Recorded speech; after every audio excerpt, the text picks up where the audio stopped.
Roy will also join us on the panel, so please have a seat and I will introduce the other three speakers on the panel.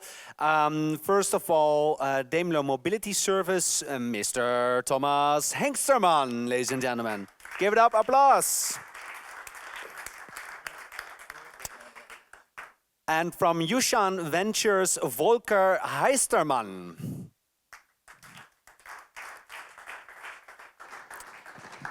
And last but not least, and I'm trying to bring in a little bit of show, please give a very warm applause for the one and only Director Business Development EMEA of Otonomo. It is the one and only Jürgen Mayntz.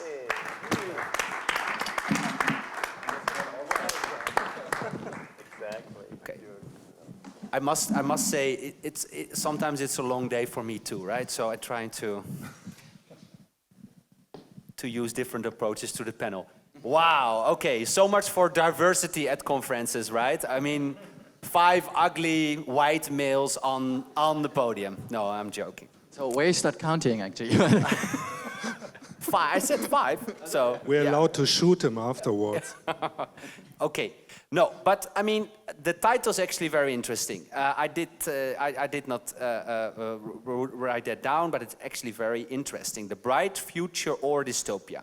So first I want you to make a choice. So autonomous driving, and I'm then talking about the level of, okay, 5, right? So the car is doing everything by itself. Bright future or dystopia? Future. Oh, there are 4 microphones, right? Or... Dystopia. Okay. Yes. Future. Okay. So we have, we need one more microphone, please. So we have 3 times dystopia. The future. Right, future. Future. Oh, sorry, and we have 1 time actually that is going the wrong direction. So this is, of course, why? You know, biggest fear when it comes. Okay, why will this not work? I'm not saying it won't work. I say it won't work on a mass scale in big cities anytime soon, if ever. You can't wait to jump in there. Just to compare, I think 2 or 3 years ago, Ford came out with a GT, and they had 10 million lines of code. Does anybody have an idea? The Boeing 787 Dreamliner that flies all of us around, how many millions or billions of lines of code that plane has? Anybody? 6 million, all right? That was the Ford GT, that wasn't the S-Class. And so, you know, you just like, I see the autonomous vehicle topic as much as Elon Musk flying to Mars. Very, very, very real at some point. And if you don't start, you'll never get there. And in a small scale or in a fenced, geo-fenced environment, we already have it working today. But for a reason, we just talked about it, the most autonomous-friendly economies or countries in the world is the Netherlands and Singapore, one in Europe, one in Asia. They're both small, tiny, excuse me, environments, right? This is very general. Anyway, I stop here. So I very much believe in autonomous, but I think it's way overhyped to have giant R&D budgets and to keep the economy going, which we all need, which is great, and push innovation forward. Okay. Then for you 3, the question, is autonomous driving at this moment overhyped, yes or no? I'd say it's a bit overhyped. Overhyped or not? Yes, overhyped. Overhyped or not? Depends on where you look from.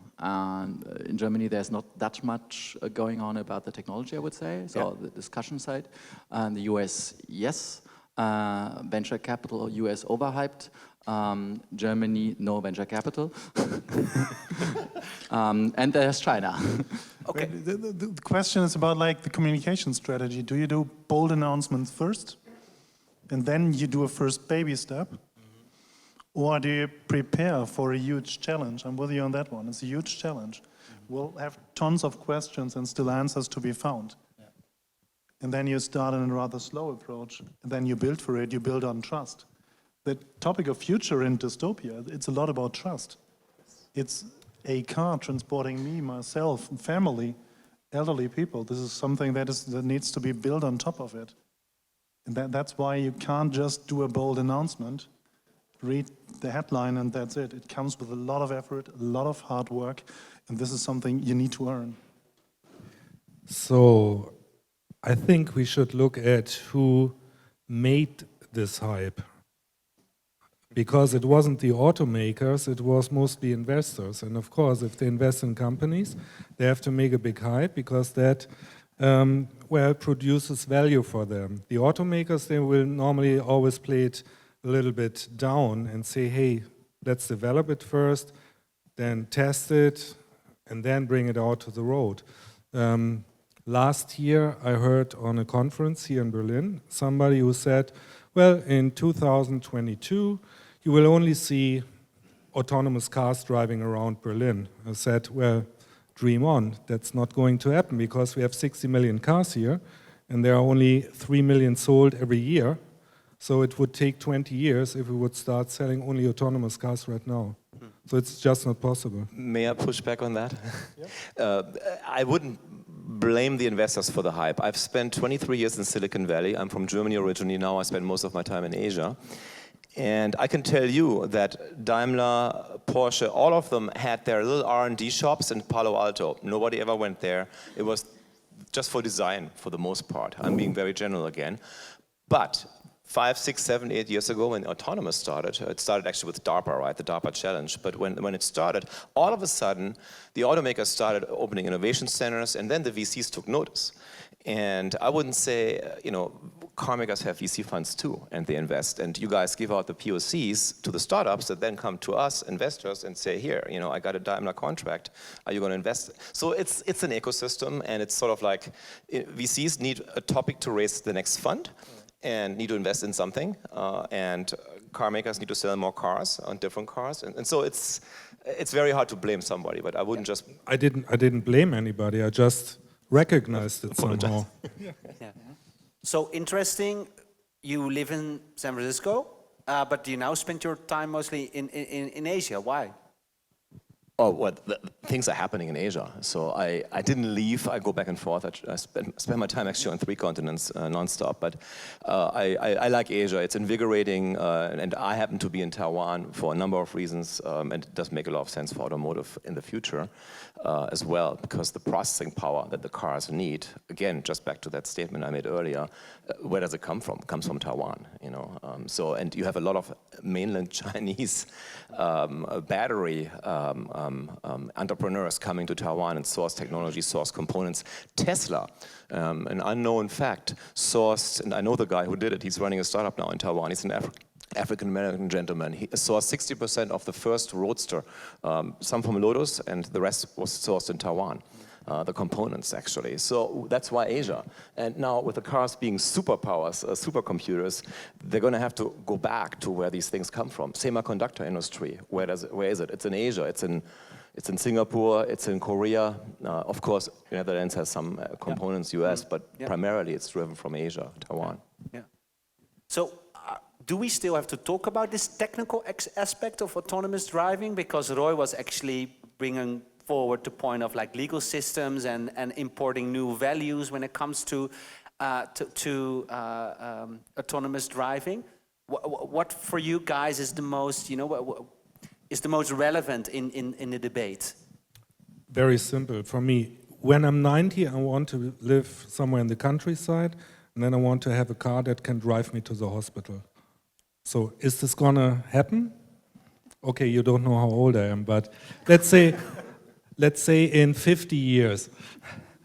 1.5 or 5.0? 5.0.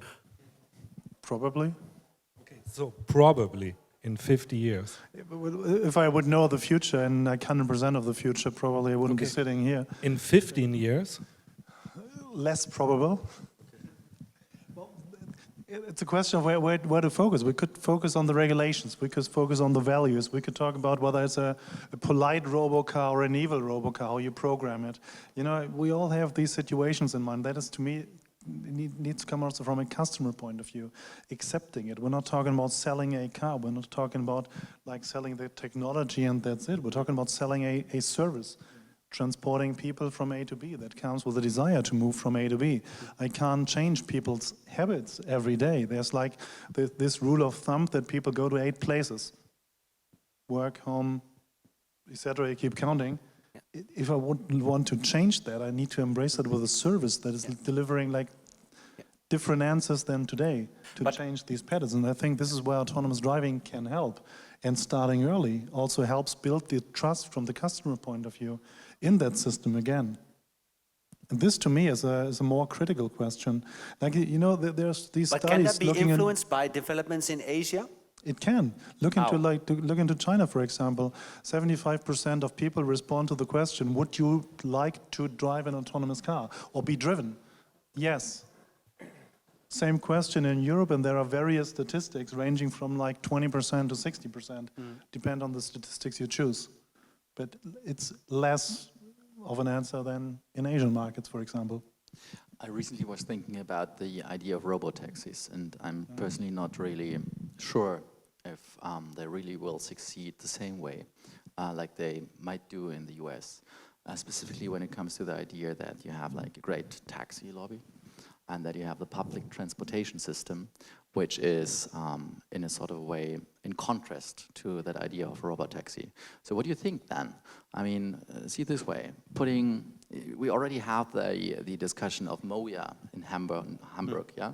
I think they wanted to put like about how many hundreds of MotorAIs on the streets, and now it's 2,000. Now it's like, I don't know, a couple of hundreds, yeah, because they said like, oh, maybe the competition is too high and whatever. I was wondering, how might that then be if we have these robo-taxis all over Germany, Europe, whatever, and now we are facing that discussion already with public transportation system. BVG, Berlkönig, MotorAI can't be in Berlin because there's Berlkönig, might be Berlkönig can't be in MotorAI. Well, Berlkönig is an interesting one because that's with Via Van, that's Mercedes-Benz and Via based from New York, so like that example. There's also like in the Stuttgart area this SSB Flex pilot, which is not a taxi. That's a shuttle on demand. I'm not blaming these companies, I'm blaming actually the regulation system. I don't like that term of a robo-taxi. And that kind of, is it against the taxi industry or not? I'm talking about transportation, about a transportation system in town. That's becoming part of an infrastructure. And this is also from a public interest, something that is of super high interest. Like shuttles on demand, do I invest into public infrastructure, into railroads, into this, into that, which comes also with lots of money? Or is there something more flexible that can complement these services and add to it? And I think this is why we see great examples of such a shuttle on demand that can support public transportation. Look into Asia, for example. I would love to talk about Asia instead of Berlin or Hamburg or Stuttgart, because there's a lot of intelligence outside of Stuttgart, to be honest. And looking into like Asian cities, describing today what they think about that future, about these requirements, how living in a city, or moving in a city will turn into something that is more livable, more sustainable. These are like people that go out there and are really like the front runners from the thinking point of view. I'm not against that idea of a robo-taxi. It's just, when it comes to disruption, it's not about like adding a feature to an existing product. So adding a feature of autonomous driving to a car and make it autonomous driving is not the disruption. The disruption is if you have an autonomous driving thing and which can be now used or operated within a totally different industry as you used it before, or compared to how you used it before, and creating a totally new industry. That's like how the iPhone disrupted. It wasn't that you can have a call and calculate something or whatever, yeah, you know what I mean, or going to the internet. Actually, it disrupted because there were so many things it did and created something totally new. So what I want to talk about is what could be the totally new thing where people don't have to be afraid of in losing their job, whatever, and rather, therefore, we welcome autonomous driving because we're going to create totally new industries, which we don't know so far. And that's what I'm thinking about. And I think if this is not robo-taxis, this is not like the autonomous driving truck, this is something completely new. Yeah. But Roy, where do you get your ideas from? Are they based upon what you see in Asia, or is it also partly like... No, you just have to think about it. I mean, it's Common sense. Yeah. It's common sense. Yeah, because I mean, you saw that mountain. Wait a second, you saw that mountain, yeah? And people ask like, yeah, but what's up the mountain? What's behind that? Yeah. And then we started thinking like, yeah, well, what's on the top of that mountain? And everyone might think it's robo-taxis. And then I thought like, what about if there's something different there? But it's not only this. Normally, when you start a startup, you're asked by the investors, the first question is always, which problem do you solve? So, and this is what we have to ask here, which problem do autonomous cars solve? So if they don't solve a problem, there is no need for these cars. So I always ask myself when people are talking about, let's say, autonomous vans driving through Berlin, through Shanghai, what's the difference to public transportation? It is public transportation. So it doesn't really solve a problem. Probably the last mile where you go here, for example, in Berlin with the S-Bahn, and then you're somewhere at the outskirts of Berlin, and then this car can still drive you to your home. So that solves the problem. But this is only one little problem. But it doesn't justify the big hype about autonomous cars. So what else can it do? It can enable people who can't drive on their own to, to drive somewhere. They are mobile eventually. But the need is not necessarily in the big cities. It's outside of the cities because that's where people live very remote from. As I said, for example, in hospital. In the city, you just call a cab. There's one around the corner. You can call everybody. You take the S-Bahn, the U-Bahn, whatever. So the question is, which problem do these autonomous cars solve? And there we have the expert. One of 4 experts, I would say. 5. No, I'm not an expert. No, Super inclusive. Thank you. When you described it yourself already, it's a very inclusive future. And to me, the question is, what is the core demand? Your question was like, what kind of problem does it solve? To me, I would translate it as a problem statement or a demand that needs to be solved. And the core wish of people is to go from A to B. And there's different people, different patterns, different reasons to go to different places each day and every day again. Can one solution fit all? No, definitely not. Can it do it like every day, all day? Definitely not. And this is where autonomous is one element of it that complements an entire operating system of a more sustainable, more livable city in the future. That comes with public transportation, that still comes with people going in their own car, whether they financed it or leased it, or it's fleet managed. That's the variety of choices. I'm not saying that it's autonomous only and that's the only thing. It's one interesting thing.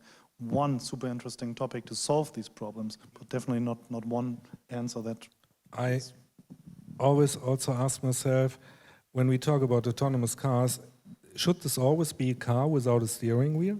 Because what I would like to have is a car that I can drive normally as I do it today, or I just push a button and it drives on its own.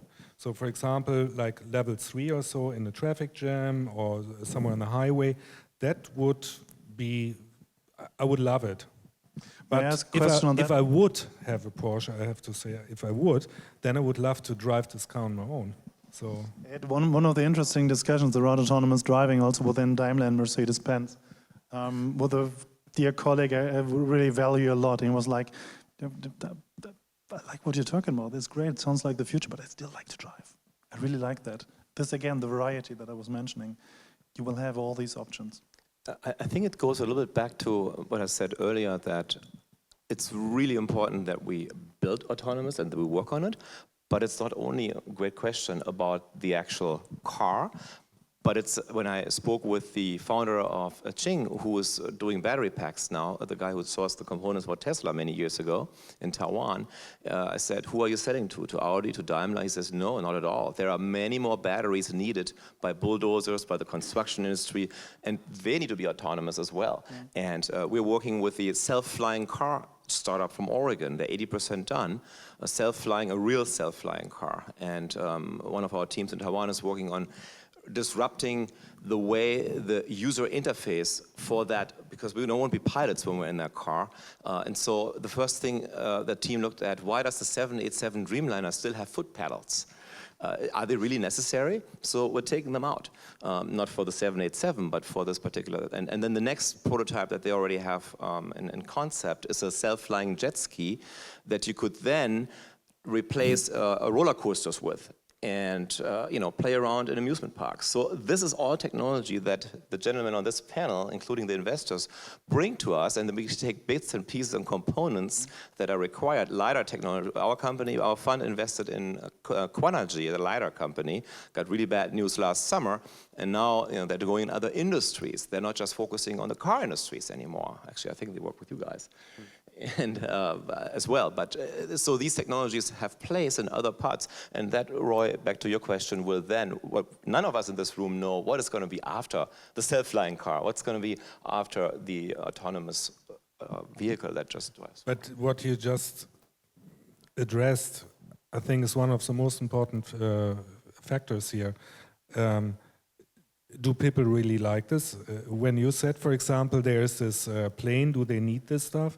I just imagined last week, I would be sitting in an Airbus, and then we would head off, and then there comes this announcement, hey, and by the way, ladies and gentlemen, you're on the first flight without any pilots. Yeah, well, just imagine what this would do with your psyche. So would you love it? So who would love this? You. I wouldn't like it. Okay, so 4 people maybe. And so the question is also... It's the same with the trains. It's the same with the trains. I mean... Well, but there you're still on the ground. But and there are rails. But a car, for example, that drives But you don't see 200 where you're or so. flying anyway now, right? I would hate it. That 737 that came down was one faulty chip, one sensor, one faulty sensor. How many sensors are in a self-driving car, in a plane? And I want somebody there who can take over. Couple of them. So yeah, and I love statistics. 1 billion, 10 billion for the car industry. 150 dead people for 10 billion miles driven, and for 10 billion miles flown, 0.2 dead people. So again, if the autonomous vehicle, 1 billion miles are driven by Waymo every year, they're driving more than anybody. But still, you can't control it. So somebody tells you, well, of course there will be accidents, and it's probably you. And you can't do anything about it, and that's a problem. Well, yeah, we're not there yet. Yeah. The mindset. Really good point with the plane, But we will get there. Yes, we will. And that's the point. We will get there. Yeah. It's a journey. A lot of people are on that journey, actually, and actually, it's not a one-takes-it-all market. Yeah. There will be different kind of markets, actually, and it's worth it. And it's not worth it just because you're going to sell the system. It's rather about that there are so tremendous new tech industries behind that, which makes it worth to invest into it. And it's not only about like connecting to the car, it's about connecting, as I said, to different kind of industries and totally new sort of products and business model, which will actually arise out of that. Yeah. In, I think it was 1893 when Gottlieb Daimler invented the engine, was it? More or less, yeah. Like 1896. And the question is, he did it in a time in which engines had been totally useless. They were not needed because there was a steam machine and there were horses and all that stuff, but he still did it. It wasn't that good as a steam machine, it wasn't that good as a horse, but actually turned out to be one of the greatest ideas and the greatest industries in the world. So there was a guy crazy enough to invent something no one needed. And no one even thought about what you can do with it because there were no cars. He just invented the engine. To build on that story, like you should come to Stuttgart one day, go to the Mercedes-Benz Museum, take the elevator to the top floor. Once you leave the elevator, the first thing you see is a horse. And a quote from the Caesar back then. Which is? The car will never replace the horse. Yeah. It never did. In a sort of way, it never did. So it's complementary. Because it created something new. That's the point. It created something new. Yeah. It's you don't need a car to drive that slowly as a horse. The thing is that it takes. That statement was so wrong and so true at the same time. I think back then no one would have imagined how that would have changed to get from A to B. Would you have imagined to drive like 50 miles an hour to get from one point to the other point? The first ride, Bertha Benz, to go on that ride from Pforzheim to Mannheim, like she must have been like crazy. It was like 8-9 like hours. Petrol stations weren't sorted out. You need to go to the pharmacy to buy something and fill that in back there where she didn't know what was happening. And 2013, 2012 now, We did that in an autonomous car with an S-Class to go exactly that route. Which is also interesting. something that before no one has done that. At the beginning of the last century, 2012, people were like, "Are you crazy to do that?" Well, I was like, no one would have thought we'd do that. And now we're talking about a Google self-driving car where everybody was like laughing that this thing looks super cool. But people were sitting in there, were enjoying it, they were embracing it. There are lots of questions, tons of discussions, and not all the things are answered. But do we expect all the answers today, or is it something worth looking into to explore the options, and something that would need to be answered at a later point in time? Because as I said earlier, if I would have all the answers, I wouldn't be sitting here.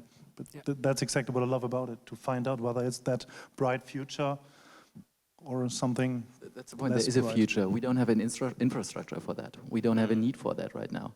All these things, they are not there. But 100 years ago, like 130 years ago, same situation.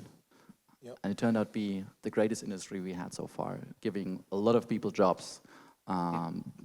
Big thing for the economy. How could that be for the 22nd century then? How could that work for that one? But I think there is not even such a big change as there has been, like with horses and cars, because an autonomous car is still a car. So it does more or less first exactly the same as these cars do. It just has added features. It can drive on its own. So if you fall asleep, it can still drive on. We probably need more infrastructure so that they can operate everywhere. But in the end, it's still a car. So it's not totally different. Can I maybe conclude to Yes, wrap you it can. up that that the developments in Asia and in Europe and maybe even in the US will be developments that are maybe technically will influence some things, but that the development itself of the adoption of autonomous driving will be very local, will be very based upon culture of values and those kind of things? Yeah, and also on restrictions. For example, if you are not allowed to buy a car in Asia, in Shanghai, for example, and you still need transportation, then if there is an autonomous car, you just call it and you will still be transported. So therefore there is a need for it.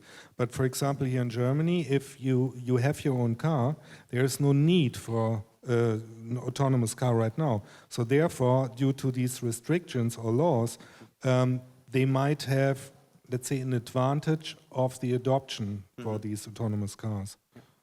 And when it comes to the technical developments then, which ones in Asia that we see there already today will be the first ones implemented in Europe?